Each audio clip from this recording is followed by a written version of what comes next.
Welcome into the Jacksonville Jaguars fantasy team review. Going through the Jags and looking at 2024 and what we expect from them. A fun team to look at because going into last year, they were overinflated, overvalued. People loved them. Yeah. Next Kansas City Chiefs. We were a little hesitant on that. Not saying it wasn't possible, but it's like, all right, well, it's a big jump to make. It's a big jump to make, and it didn't play out that way. And now what it seems like is we've gone in the complete opposite direction, and now a lot of these players are value picks. So we'll get into that. Again, this is recorded on August 4th, so you're probably watching this mid-August. So if any injury happens to one of these players and we don't talk about it, that's why. And then all these numbers you see here, ADP, points per game, they're all half PPR. Starting off with Trevor Lawrence, the Prince Who Was Promised is his nickname. What was that? The Prince Who Was Promised. So, Jesus. Yeah, it goes into his whole aura and the long hair, tall, greatest quarterback we've seen since Andrew Luck type of stuff. I remember us talking 3 years ago coming into the NFL. We were a little hesitant of like, man, this guy played at Clemson and had all these players around him, and how is he going to transition to the NFL? And he's been good. He hasn't been what we expected him to be. He got paid because you kind of have to just pay your quarterbacks, even if you have to, right? Yeah, slightly above average. Although I hate that, the next quarterback up is the highest paid guy. It's like that party's it's gonna have to end sometime, but you would think so. Yeah, somehow they're going to have to figure something else out. It just can't. Jordan Love has a good half a season, and now he's the highest paid whatever in the NFL. Yeah. Maybe they do like I know they talked about a quarterback salary cap, which actually might make a little bit of sense. But a separate one, I heard. Yeah. You see the numbers there. I mean, he had that horrible rookie year, and everyone's just like, oh, well, we'll give him a pass, which is funny because we don't do that for other players like Bryce Young. And then his second year, he had big improvement. He averaged 18 points a game, was QB 14 in points per game, and then kind of regressed last year a little bit. And people were taking him very high. He's going to be 25 this year. But now his ADP is at 118 in round 10. So you're getting him in late round 10 as QB 17, which if you do the math and you play a 12-team league, QB 17, we're talking about backup quarterbacks at this point. So you may be able to get him even later, depending on if your league, do they wait on backup quarterbacks? Do they take backup quarterbacks? So now we're at the point where I'll start here with Trevor Lawrence, where I've never been the biggest fan, but I generally like to wait on my quarterbacks. This is the range of guys I like to go. The Jared Goffs, the Kirk Cousins, these type of players. Now Justin Herbert's in that range, which we'll talk about later. And Trevor Lawrence is in that range. And you look at that range of quarterbacks and, Goff, Cousins, Tua. I feel like I know what I'm going to get with these guys. They're going to be low-end QB1s. They're going to give me consistent production. They're not going to win me my league, but they're going to give me what I need every week. And I have other positions to kind of make that up. Trevor Lawrence is now in that range, and I think he provides a slight more upside than those other guys because he can run the ball. He's not a statue like Goff and Cousins, where they're going to do nothing on the ground. Trevor Lawrence has averaged close to 20 yards rushing per game in his career. 21.2 last year, and that's not nothing. That gives you a nice floor. That's half a touchdown every game you're getting in 4 point per passing touchdown. And it kind of puts you from like, oh, if you have a good passing season, it puts you to like QB 12 to like QB 8 per game. So I'm kind of in on Lawrence this year as like one of my quarterbacks I'll be targeting. I'm definitely going to be taking another guy. Like I'll double tap. I'll take Goff and Lawrence or Cousins and Lawrence or even like a Stafford and Lawrence. And just hope that those two guys can kind of get me by. So are you there with Lawrence as well, Dad, or do you want to take your guy way earlier? Yeah, I liked your opening analogy about the Jags in general. I mean, it was everything seemed to be lined up last year. They had won a playoff game the year before, and the coach was there. the players were there, and what happened, I don't know. They didn't. My God, they didn't win the Super Bowl, so everybody's kind of like backtracking on them, or they didn't even make the playoffs or something. But I think Trevor Lawrence had some nagging injuries last year, so that could have affected his game, and yeah, I'm in on Trevor Lawrence, and in accordance with his ADP and stuff like that. And you think they added to their wide receiver core, even though I don't think that was a problem. They got a decent tight end. They seem to have the running game. I mean, they got the coach. So, I mean, it all seems like it's all lined up and ready to happen and stuff. So, yeah, I think I'd be all in. But with Cousins, Goff, and Tua, those three guys that you mentioned, I like those guys. I think better than I maybe not Tua, but Tua's going to have some big numbers just because of the offense and the wide receivers. But so they're all there's decisions to be made. That's for sure. Yeah, for sure. Another reason why people are low on them, it's easy to forget that this team started off 8-3. They were like in contention for the number 1 seed after 11 weeks in the NFL, 12 weeks. After week 12, they were 8-3, and they were right there for the number 1 seed, and they lost 4 of their next 5 games. Wow, and they I missed forgot the about playoffs. that. Sorry, five of their next 6 games they lost, and they missed the playoffs. So, yeah, easy to forget. There was a clip circulating with Trevor Lawrence and at the end of the season where it was like all his almost touchdowns, and like he had like 15 of them that were like dropped, or like the receiver ran the wrong route or something. A lot of it was Calvin Ridley. Just felt like those guys never clicked, but they were kind of forcing the ball to Ridley a little bit. Like Ridley had 140 targets and stuff, and kind of moved away from Kirk and a little bit. And the year before, Christian Kirk was the man, and we'll get into him. ETN is the only guy really on this team that's not being undervalued. 25 and a half years old. He's going in the second round as RB8. He was RB6 in points per game last year. Definitely a tale of 2 seasons for him. His first 8 weeks, he was the RB4, 3 or 4. No, maybe I think it was RB2 actually. RB2 in points per game, and then they had their bye, and then from the next week 10 until the end of the season, he was RB24. Now, a couple reasons why they had a kind of a brutal schedule of run defenses. 49ers, Titans, if you remember, were really good against the run. Texans were really good against the run. Browns, Ravens, Buccaneers. Like you had like that was like your stretch of teams you were playing.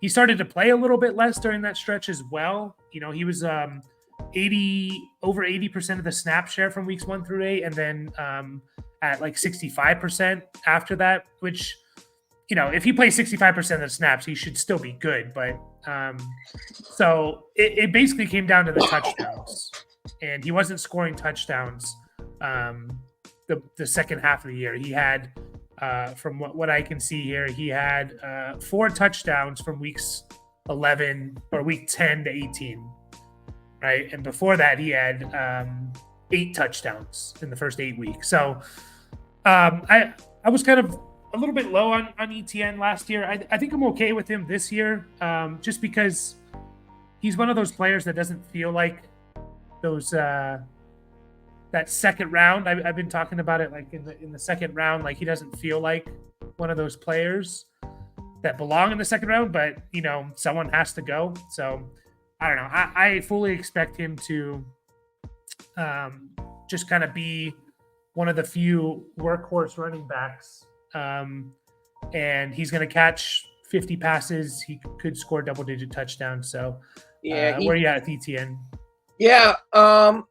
I understand the feeling, and stuff like that, but then if you start looking at his stat line and then how he's used, and the only thing that I see from last year that's kind of a down check is his yards per carry, like 3.8. He still carried the ball 267 times. That's a lot. They used the hell out of him, and then he finally got involved with the passing game, 58 receptions. So, I mean, you start comparing him to other running backs and and stuff like that. I think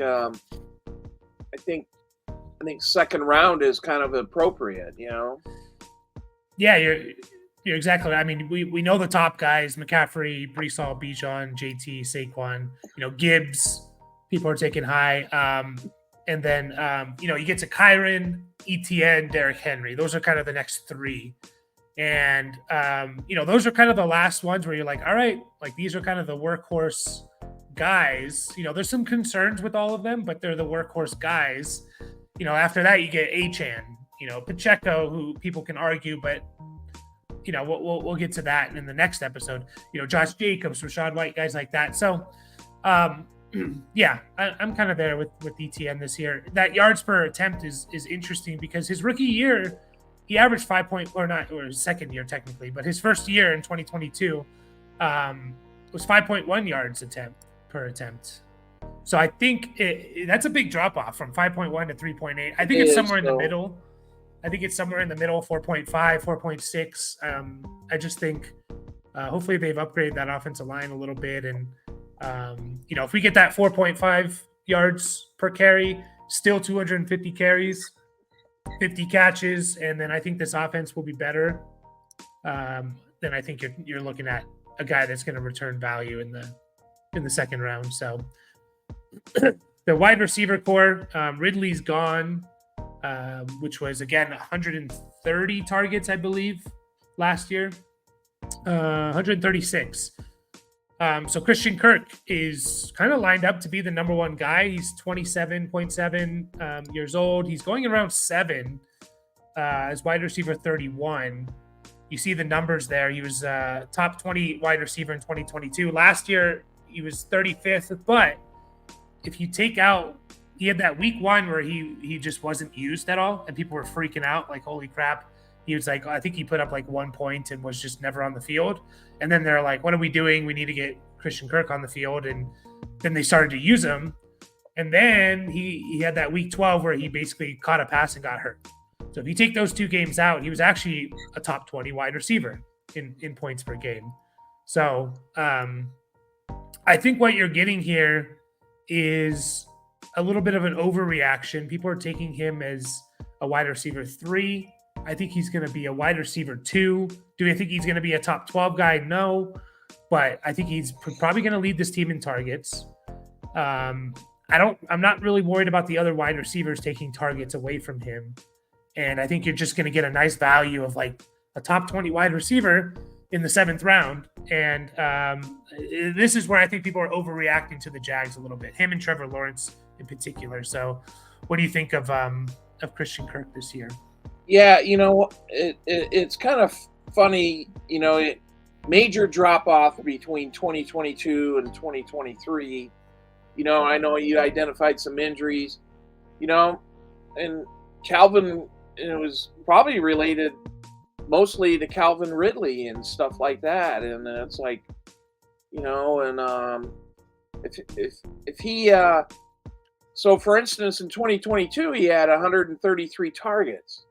Yeah. Last year, he only had 85. And I know there's a difference of 5 games and stuff like that. But, if you can meet somewhere in the middle, with the targets and, the receptions will probably happen. And this guy will, Christian Kirk will probably be a relevant fantasy receiver again.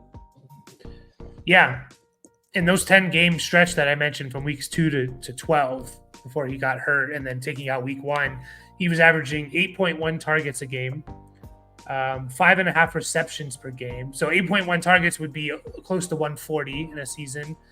5.5 receptions would be about 95 catches, 75 yards per game, which would put him over 1,200 yards, and then about 5-6 touchdowns. So that's a really good wide receiver. That's a top 15 to 20 guy.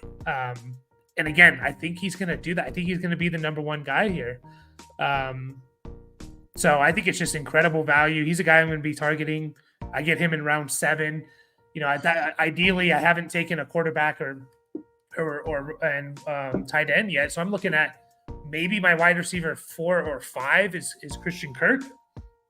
I'll take that every day, So the other receivers, I didn't make any graphic here for them, but it's the rookie Brian Thomas is the next guy. He is being drafted round 11, wide receiver 49.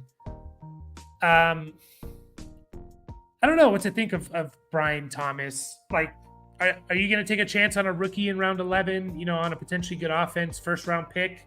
You're okay with that kind of a dart throw? I mean, I'm trying to think, like, it's kind of what, your third or fourth guy on your bench. Are you okay with throwing Brian Thomas there? And I guess let me give you some receivers that are going around him. So Cortland Sutton or Brian Thomas? Well, Sutton, just based upon experience. Okay. I guess you could argue, like, what you're getting with Sutton, and Brian Thomas is a little bit upside play, right? Jameson Williams or Brian Thomas? Oh, J-Mo. Curtis Samuel or Brian Thomas? Here's where I start thinking maybe slightly different. I don't know. Samuel should be pretty good in the Buffalo offense. It comes down to, like, because these are bench players. I think Samuel's going to be pretty good this year. I think we talked about that in the Bills show. I think he's going to be a solid, kind of like the perfect bench player to fill in during bye weeks. But it comes down to, do you want upside or do you want kind of, a safer play? And you can kind of argue both ways. When it starts getting to the other guys, Tyler Lockett, Khalil Shakir, Jerry Jeudy, I could see taking a chance on Brian Thomas and hoping he hits. So I just don't know what kind of player, how they're going to use him in this offense, because Gabe Davis is also there. And I kind of think of, at least year one, Brian Thomas and Gabe Davis as very similar players, kind of the down the field, bigger receivers that make contested catches and stretch the field. So I don't know, does that make Brian Thomas a little bit redundant in the beginning of the year? And I think Gabe Davis is going to be playing on the outside a lot, because I think teams like the way he blocks and he does the dirty work type of things. Buffalo was talking about it last year. And that's why you look at Gabe Davis's game log and it's, 98% of the snaps and stuff. Like, he's just out there all the time. So I don't know. Any interest in Gabe Davis in round 13? Yeah, not really. Yeah. I mean, if it's best ball, sure. Yeah. This guy, that's a good point. This guy would be a perfect best ball player, because he explodes, has a big game, then kind of goes away for a few weeks, and then maybe not to his liking or anything like that, but that's just kind of the way it is. So yeah, it's round 13. So again, it's I guess how I look at it, if I'm gonna take either Brian Thomas or Gabe Davis, I'll take the 2-round discount on Gabe Davis versus Brian Thomas. So, because I think they could be very similar, and I just think, man, he's gonna be out there like a lot. Like, I just think Gabe Davis is gonna be out there a lot of so it's that's kind of it for the wide receivers. That is it. I mean, Parker Washington's another guy I guess you can keep an eye on or something, but the tight end is kind of the number 2 target on this team. Maybe number 1 is Evan Ingram. He's going to be 30 years old already. He's going around 6 as tight end 8. You see the numbers there. He was a tight end 8 in 2022, tight end 6 in 2023. But he caught almost 115 passes last year. I think he almost broke the record for tight ends. He caught 114 passes. My issue with him is, even though he did that, he didn't get to 1,000 yards, which is kind of insane to think about, to catch 115 passes and not get to 1,000 yards. Also, in half PPR, even though he caught those 115 passes, he was tight end 6. So he was still he was good, but he was still only tight end 6. Obviously, PPR he's going to be better, but he was still only tight end 4 in PPR after catching 115 passes. So I actually went and looked at players who had over 100 catches and did not get to 1,000 yards. There's only 8 guys in the history of the NFL. 1, 2, 3, 4, 5 of them are running backs. LT, McCaffrey, Austin Eckler, Matt Forte, Larry Centers, who is, I guess, a running fullback, is what they have him listed as. But and then you have Jarvis Landry, Keenan Allen, and Evan Ingram. Those guys didn't get there. Keenan Allen had exactly 100 catches. So Jarvis Landry is the only other player who is, I guess, comparable here. But I don't know. I don't want to take a round 6 pick on a tight end who he just caught 115 passes. I don't expect that to happen again. And he was still not even a top 5 tight end in half PPR. So are you disagree there? You like Evan Ingram, okay with him in round 6? You kind of went kind of deep in some analytical stuff. And I like, me, I'm not that way. And I like this guy. I know his yardage, his yards per catch was pretty low. It's only 8.5 or something like that. But I kind of like Evan Ingram though. Tight ends aren't. We know there's only a few of them that are, the top tier, and then after that, you got a middle tier of guys who produce, and then it's slim pickings after that. And I like Evan Ingram, and he's on my radar. If I draft him in a redraft league, I'm happy. I'm okay with it. Yeah. I guess my issue is I'm kind of looking at the players going around. Like Keenan Allen and Evan Ingram are basically back-to-back. Christian Kirk and Evan Ingram, who we just talked about, are right there with each other. Looking at the running backs, Najee Harris, Raheem Mostert, Zamir White. I just think there's a lot more. Those guys can kind of give me a lot more potential there than what Evan Ingram's going to give me at the tight end position. I mean, there's an argument for him to be made. He was very consistent. Only about three games that you'd be disappointed with, which for a tight end is amazing. 3 of 17 games, and all the other games you're kind of happy with the production. So again, it's just I don't expect 115 catches. He will be the number 2 guy here. I guess it depends on what you think of Brian Thomas and Gabe Davis. Because again, we're talking 140 targets are gone with Ridley. So obviously Christian Kirk's going to get some of those. Is Evan Ingram just going to do what he did again last year? Which I guess there's a possibility. So I do have to acknowledge that. But let's anything else with these Jacksonville players? Sounds like we're kind of in on T-Law, ETN. We're fine with at the second round. Christian Kirk we love.